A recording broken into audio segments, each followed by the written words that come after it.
Starts with a fresh shot of espresso. Bold, rich, pulled just right.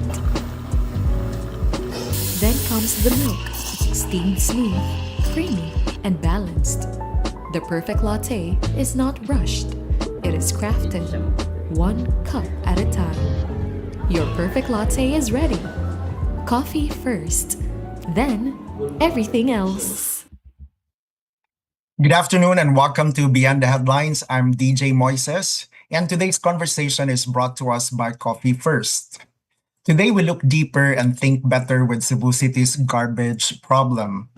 Right now, the question Cebu City is asking is where all that garbage should go. With the city spending significantly more to haul its waste outside Cebu, there is now a call for Cebu City to build and operate its own landfill. But should building another landfill be the answer? We have just witnessed the devastating consequences of a landfill disaster in Binalio, where 36 lives were lost. So any discussion about building a new landfill must go beyond cost and convenience. We have to talk about environmental compliance, engineering, safety, accountability, and whether we are actually reducing the amount of waste that ends up in the landfills in the first place. The immediate question is where Cebu City should put its garbage. But the bigger question should be what kind of waste management system do we want to build for Cebu for the next 20 to 30 years? And will that system make us less dependent on landfills? So, 2 consecutive days na yun ang nagstorya about garbage, no? Because ever since the problem started with the collapse of Binalio, that's January 8th, nothing really significant that happened, which we can say as everyday Cebuano, that the waste or the solid waste of Cebu City is really managed properly the way it should have been. So with this particular suggestion that started also from the city council, and I think among its proponent is the president of the Liga ng mga Barangay, Barangay Captain Franklin Ong. So this has generated also quite a number of attention because of the hope that finally, while this will not necessarily solve the problem in the long term, but at least we are able to alleviate the situation, the garbage situation that Cebu City is currently in. So to have a balanced conversation regarding this topic, allow me to start with what I think are the pros, no? Why we should also explore this. Well, a lot of it, in my view, has something to do with efficiency. Because right now, Cebu City is working with prime integrated waste solutions. So that means that there are several steps in terms of managing the communication towards prime integrated waste and then back to the city. So if the city itself will have to manage its own landfill, then these communication will be shortened and these coordinations will also be shortened. The other thing also, it's because this move can also give Cebu City direct control of the process. Because as we speak, even in Cebu City, there are already a lot of teams and people who are involved with this. Number one is the Cebu City Department of Public Services. Then there's also Cebu City Environment and Natural Resources Office. And they are more concerned in terms of monitoring the delivery, the actual delivery of wastes, no? And then there's also the Cebu City Solid Management Board that also is among the key resources that would ensure that the material recovery facility, for example, is working. And at the same time, whether solid waste is truly under control. And in all this, these different parts of the Cebu City government are all working along with prime integrated waste solution. So if we are then to make Cebu City the owner and the developer and the manager of the landfill, then it cuts the coordination and it makes the process efficient. But I'll tell you also later because this comes with a disadvantage. The other thing is it's likely that such reduction in terms of handling and coordination would result to better waste segregation at the source. Because as we know, while Cebu City has about 600 to 700 tons of waste every day, but only 10 to 15% of that are residual waste. And in theory, it should have only been just the 10 to 15% or the residual waste will have to go to the landfill. No, that would have been the rule. No, but unfortunately, that's not implemented. So this move will give the Cebu City government a direct hand in terms of managing from segregation of waste until whatever is dumped on the landfill. And then finally, I also think that with Cebu City having direct control of its own landfill, then they are able to monitor the capacity better.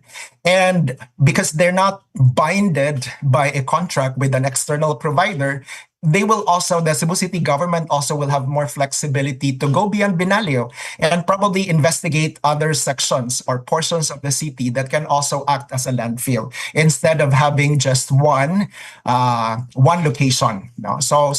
And because they have a direct hand in terms of managing and day-to-day decisions, then these possibilities can be explored as they come along or can be planned also depending on how Cebu City is monitoring the capacity of a landfill. So these are the advantages. But like what I said earlier, these also come with a certain set of disadvantage. Because number one, and I think this is the most obvious, probably when I said the first advantage, this already came into your mind. Ownership does not necessarily mean that it's going to be better. Because we may just have been passing the problem from waste integrated solutions or prime waste solutions directly into our own backyard. So meaning, if we do this and we're not correcting the process at all, then we're just moving the problem from A to B, but it's still the same problem. So moving that to Cebu City will not necessarily solve the issue.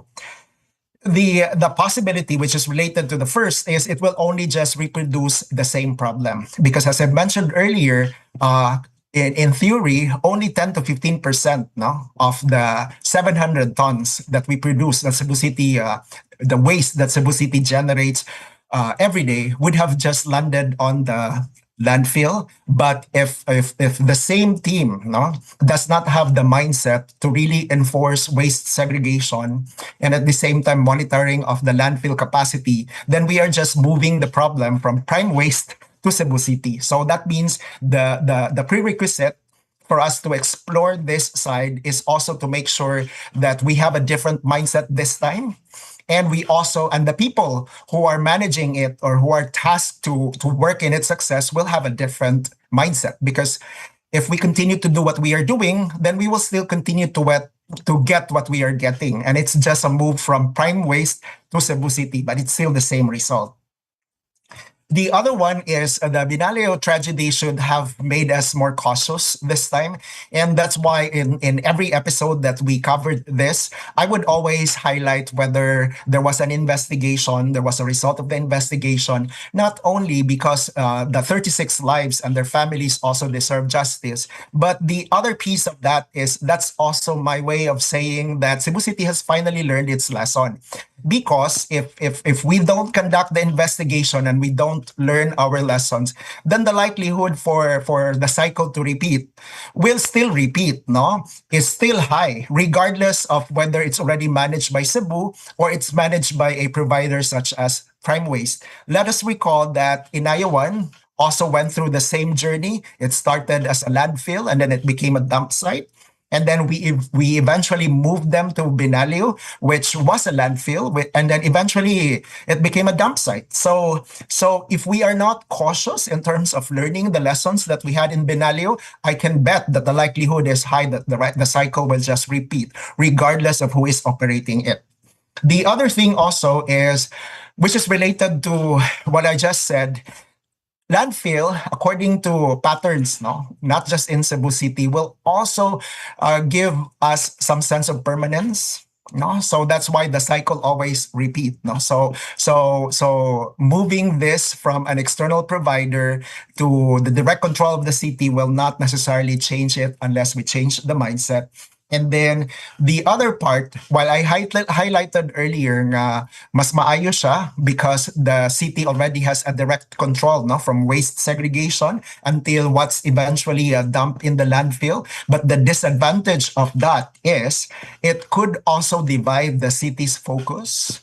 So instead of working more efficiently and diligently, for example, on waste segregation at the source, because divided na ang ilang focus, we will still go back to people throwing their solid waste and all of them still ends up in a landfill. So what's my overall assessment then? If I have already presented what I thought were the pros and the cons, no, of having of Cebu City having its own landfill. In the overall, I still think that this idea is worth exploring. But my caution is this should not be the centerpiece of solid waste management. Landfill to me, waste segregation to me, is something that we should have done in the short term, but we need to have a long-term solution. And I'm leading towards waste to energy. And I'm not necessarily ramming waste to energy to everybody's throat. No, what I'm just saying is that is the better long-term solution that we have as of this time. If somebody comes up with another one, then why not? Because even experiences such as countries, progressive countries like Japan, they also started with having both kanang waste management, which includes recycling and segregation, at the same time running a waste to energy facility. And then nagkagamay ilang waste, naggamay na po ng ilang ibilin dito sa waste energy. So it's a parallel process. No, it's not a linear process. No, it's not just a one linear process. And the other thing also is I will have to go back with our consciousness, no, now of the 600 to 700 tons of waste that Cebu City generates every day, only 10 to 15% of them are actually residual waste. So that means there's plenty of opportunity to recycle, to reuse, no, and even to manage the organic or biodegradable waste and turn them into money-making opportunities, no, such as fertilizers and etc. So doing so will also give us more room to finally be able to reap the benefits, no, of having garbage. Yes, there are benefits in having garbage. If I remember correctly, one country, I think it's Sweden, ends up even buying waste, no, from neighboring countries because they really saw that there is a business opportunity when it comes to garbage. And finally, for us to effectively move forward in both the long-term and short-term solution, it matters that we should have learned our lesson. That's why I will always go back to the investigation of what truly happened that cost the lives of 36 people, to give justice to them and their families, at the same time to make sure that we will be moving forward, both long-term and short-term, with a better mindset this time. No? So if you have further comments, if you have further suggestions or questions, please type them in the comment section below, and we will do our best to engage in the conversation if we find them helpful, because I also noticed that some of the comments are not necessarily helpful. But if we find your questions and your comments to be helpful, then we will engage in this conversation. So even after the episode, please feel free to type them in the comment section. So a landfill may be part of the solution, but it cannot be the whole solution. It cannot be just the only solution that we have. A truly sustainable system should reduce what we throw away, recover what we can reuse, and safely manage what remains. A long-term solution is not one that solves today's garbage crisis. It is one that keeps the next generation from inheriting it. So I'm DJ Moises. Today's conversation is brought to us by Coffee First. This has been Beyond the Headlines. Let's continue to look deeper and think better.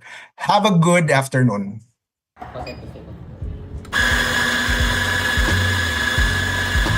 It starts with a fresh shot of espresso.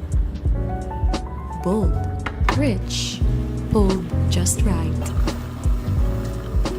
Then comes the milk, steamed smooth, creamy, and balanced. The perfect latte is not rushed. It is crafted, one cup at a time. Your perfect latte is ready.